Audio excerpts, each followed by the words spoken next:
Assalamualaikum warahmatullahi wabarakatuh, teman-teman semuanya. Waalaikumsalam warahmatullahi wabarakatuh. Baiklah, sesuai dengan jadwal dan rencana yang telah kita tentukan jauh-jauh hari, marilah kita memulai diskusi kita pada sore hari ini, yaitu mengenai cara menilai kebutuhan remaja pada situasi krisis bencana. Baiklah, pertama-tama kita harus tahu terlebih dahulu mengenai tujuan pelaksanaan penilaian kebutuhan kesehatan reproduksi remaja ini, yaitu untuk mengetahui gambaran kebutuhan kesehatan reproduksi remaja pada situasi krisis kesehatan, sehingga program kesehatan reproduksi remaja serta fasilitas pelayanannya dapat memenuhi kebutuhan remaja. Jadi ini yang merupakan tujuan kita untuk melakukan penilaian kebutuhan kesehatan reproduksi remaja ini. Next.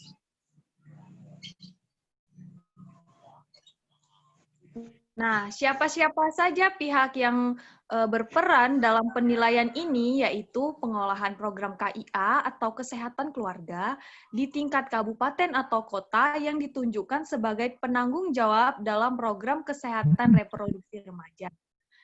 Kemudian, jika penanggung jawab subklaster kesehatan reproduksi tingkat kabupaten kota atau provinsi belum terbentuk, maka tanggung jawab berada pada Dinas Kesehatan Kabupaten Kota, provinsi, yaitu yang bertanggung jawab untuk kesehatan reproduksi, kesehatan ibu dan anak. Next. Selanjutnya adalah penilaian kebutuhan kesehatan reproduksi remaja, yaitu melalui informasi terlebih dahulu yang kita dapatkan, kemudian yang dari dikumpulkan atau yang dari dilaporkan, kemudian data demografi remaja ini berdasarkan jenis kelamin dan kelompok umur remaja, serta kelompok remaja yang rentan dalam situasi krisis kesehatan. Nah, jadi dalam penilaian-penilaian ini, ada itu namanya data demografi remaja. Kemudian ada data juga prevalensi isu kesehatan reproduksi di kalangan remaja, yaitu termasuk pada kehamilan, kematian ibu dan bayi, kemudian yang seperti penyertanya IMS atau HIV atau penyakit menular seksual lainnya.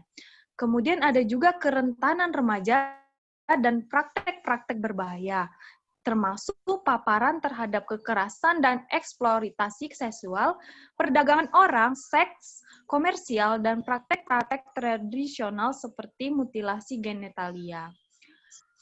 Next. Kemudian selanjutnya adalah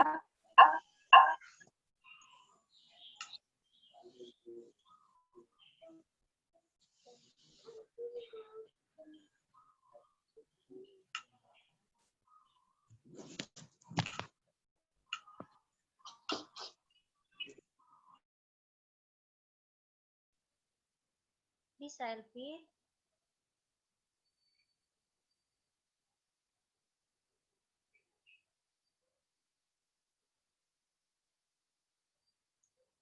Baiklah, selanjutnya tentang penilaian kebutuhan remaja pada situasi krisis, yaitu adanya sumber daya masyarakat yang bersifat proaktif. Jadi di sini sebagai seperti orang tua, guru, di situ mendukung serta program-program remaja untuk kepedulian. Di sini ada beberapa prinsip-prinsip. Terus adanya layanan untuk remaja, yaitu termasuk layanan profesional dan tradisional. Selanjutnya, persepsi terhadap kesehatan reproduksi remaja. Itu persepsi remaja dan masyarakat terhadap kebutuhan akan kesehatan reproduksi remaja dan penyediaan layanan serta informasi kesehatan reproduksi untuk remaja. Yang terakhir ada hambatan untuk mengakses layanan yang bersedia, termasuk ketidaknyamanan, norma budaya, kurangnya kerahasiaan atau privasi, dan kurangnya petugas kesehatan yang berjenis kelamin sama. Selanjutnya, yaitu ada beberapa prinsip untuk menilai kebutuhan kesehatan remaja, kesehatan reproduksi remaja. Yang pertama itu ada persetujuan. Setelah persetujuan itu kita melakukan keamanan. Setelah keamanan ada memberikan rujuk.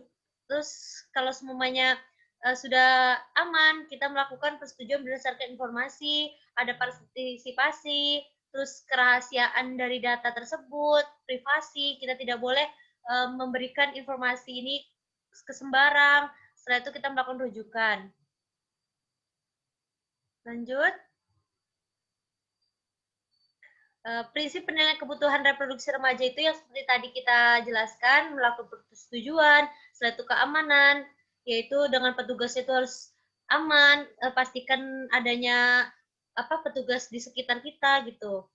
Selanjutnya, ini persetujuan berdasarkan informasi. Jadi setiap individu yang terlibat dalam penilaian itu harus memberikan persetujuan terdapat berdasarkan informasi yang diberikan. Setelah itu partisipasi dari peserta dalam kegiatan penilaian ini sukarela. Selanjutnya ada privasi, itu pengumpulan data harus dilakukan dalam lingkungan di mana privasi terjamin, baik visual maupun suara, serta dilakukan di tempat di mana remaja merasa nyaman, sehingga peserta lebih mungkin memberikan jawaban secara bebas terhadap pertanyaan yang diajukan. Selanjutnya, kerahasiaan. Tim penilaian memiliki kewajiban untuk menjaga kerahasiaan sebelum peserta sebelum, selama, dan setelah penilaian. Jadi, anggota tim ini harus merahasiakan data dari para relawan tadi. Selanjutnya.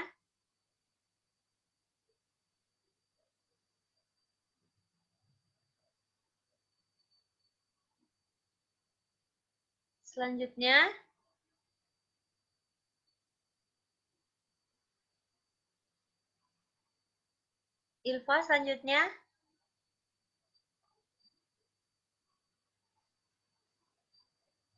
Selanjutnya, Ilva. Belum jalan.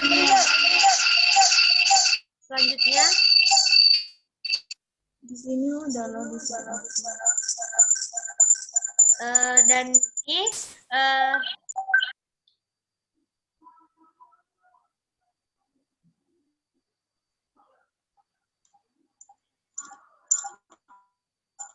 Nggak jalan.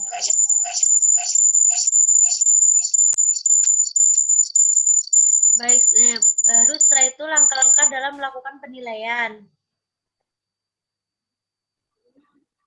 Yang pertama yaitu melakukan penilaian awal cepat dengan cara mengumpulkan data dari tim RHA dan tim kesehatan reproduksi serta wawancara secara langsung guna melengkapi data penilaian secara cepat. Jadi pertama tuh kita melakukan penilaian, melakukan analisis situasi kesehatan reproduksi remaja, dengan melakukan penilaian tentang kondisi fasilitas kesehatan, tentang kesehatan alat, obat yang diberikan pelayanan kesehatan tersebut, terus melakukan penilaian kondisi tempatnya, apakah sudah sesuai atau belum.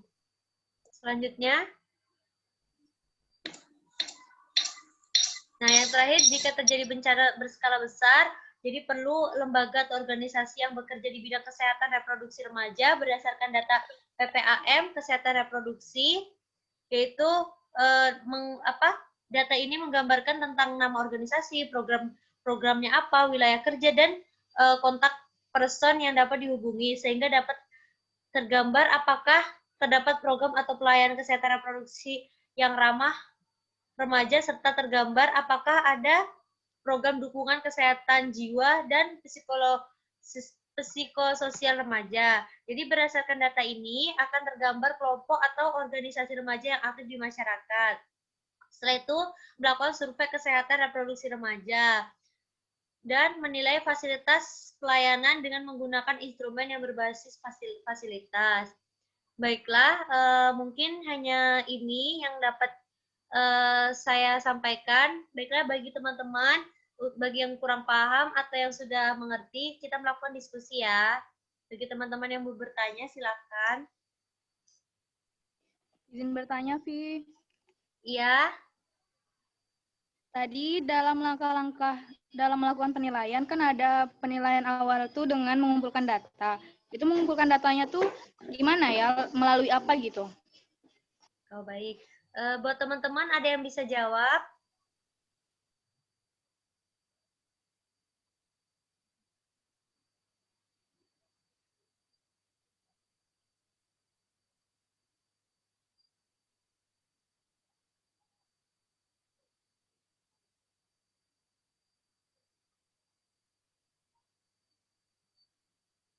Baik, teman-teman.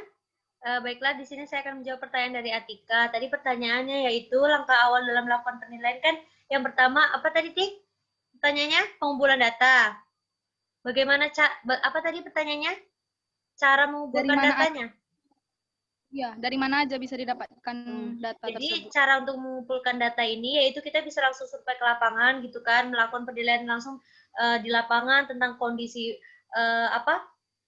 remaja di situ gitu. Jadi apakah di situ udah ada tim untuk tentang kesehatan reproduksi remaja. Jadi kita tuh datang ke lapangan langsung survei gitu ke semuanya, ke tim di tempat ini apakah udah ada tim untuk melakukan yang bekerja dalam mengatur tentang kesehatan reproduksi remaja. Jadi kalau belum, maka kita akan data gitu. Jadi nanti kita bisa melakukan analisis di tempat tersebut gitu. Oh iya. Kasih Ufi. Ya. Baik, yang lain? Ufi, izin bertanya, Ufi. Iya. Jadi kan ini kan mengenai ini kan, situasi darurat bencana kan. Jadi biasanya ada nggak bantuan dari pemerintah gitu yang dipersiapkan khusus untuk remaja pada situasi darurat bencana ini? Ya, baik teman-teman, ada yang bisa jawab? Kita diskusi bersama-sama.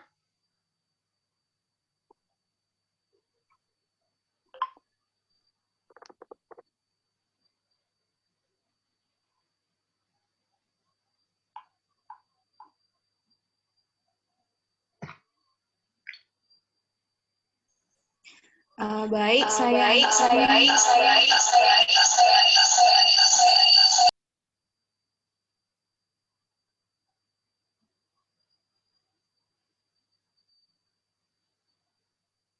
Ya, Ilva, silahkan.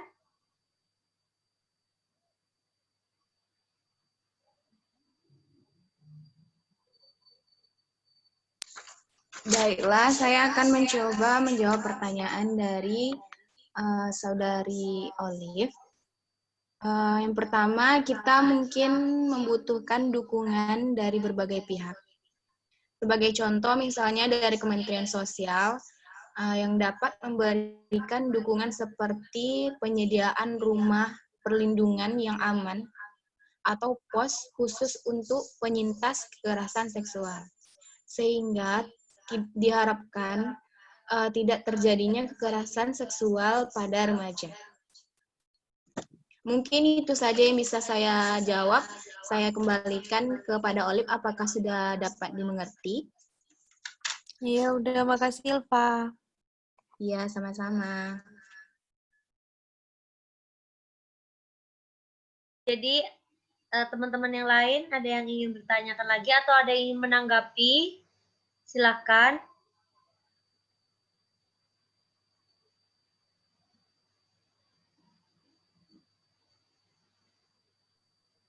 Izin bertanya, Ufi. Iya, Nifa.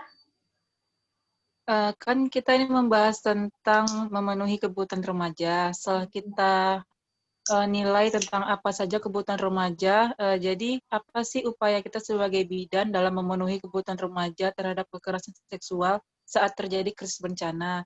Kan pada saat bencana kan sangat rentan terjadi kekerasan seksual.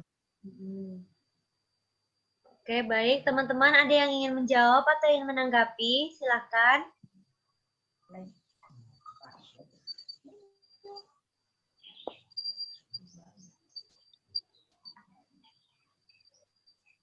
Ufi, Yola coba menjawab pertanyaan Hanifah. Iya, silakan. Tadi soalnya bagaimana kita sebagai bidan dalam memenuhi kebutuhan remaja terhadap kekerasan seksual di saat krisis bencana. Ya. Kita sebagai bidan harus melakukan yang pertama yaitu seperti kalau dalam krisis bencana kan ada posko. Sebaiknya posko antara laki-laki dan perempuan itu dipisahkan supaya tidak terjadinya pelecehan seksual. Terus di sini kita juga memisahkan toiletnya. Kadang kan ada tuh cowok yang sengaja masuk ke toilet cewek. Untuk mengurangi itu tuh sebaiknya kita pisahkan toiletnya sedikit berjauhan. Setelah itu kita berikan penkes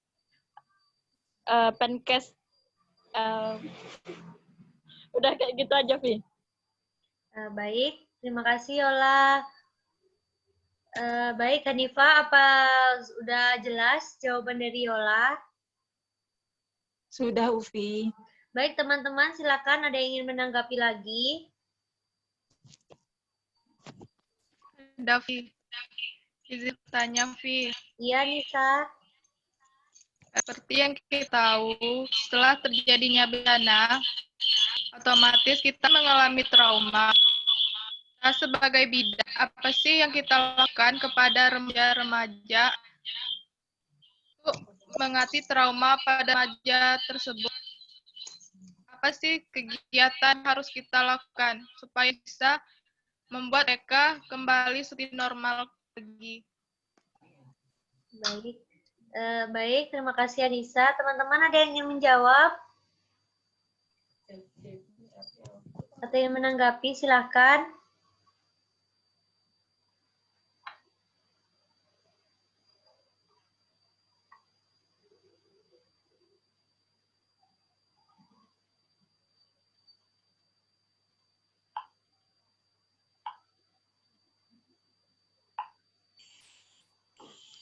Elvi izin menjawab. Iya, Elvi, silakan.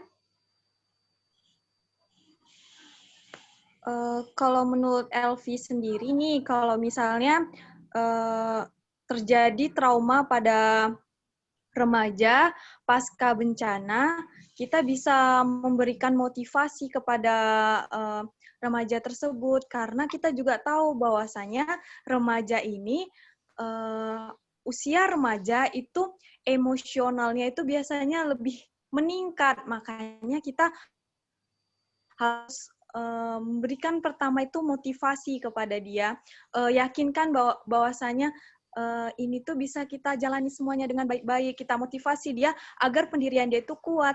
Kemudian yang kedua, kita berikan dia seperti anjuran melakukan kegiatan aktivitas seperti olahraga atau melakukan kegiatan hobi dia, seperti misalnya dia memiliki hobi suka main voli atau main bulu tangkis, kita bimbing dia untuk sering melakukan hobinya agar rasa trauma dia itu bisa teralihkan, seperti itu.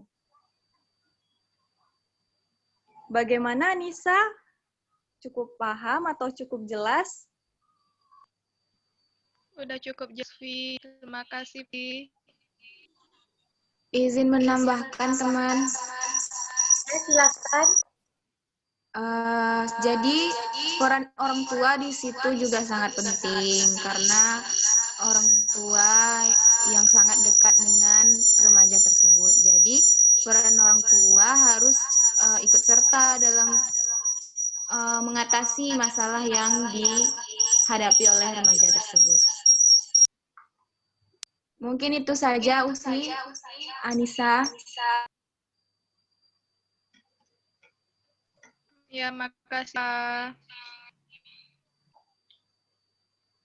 Baik, terima kasih teman-teman. Apakah ada yang mau ditanyakan lagi atau ada yang ingin menanggapi lagi? Atau sudah cukup? Sudah cukup, Vi. Sepertinya udah ya teman-teman. Mungkin hanya ini diskusi yang dapat kita lakukan bersama-sama. Semoga diskusi ini bisa memberikan ilmu yang bermanfaat bagi kita semua ya. Baik, terima kasih. Kurang lebih saya mohon maaf sama teman-teman. Terima kasih atas waktunya. Assalamualaikum warahmatullahi wabarakatuh. Waalaikumsalam warahmatullahi wabarakatuh.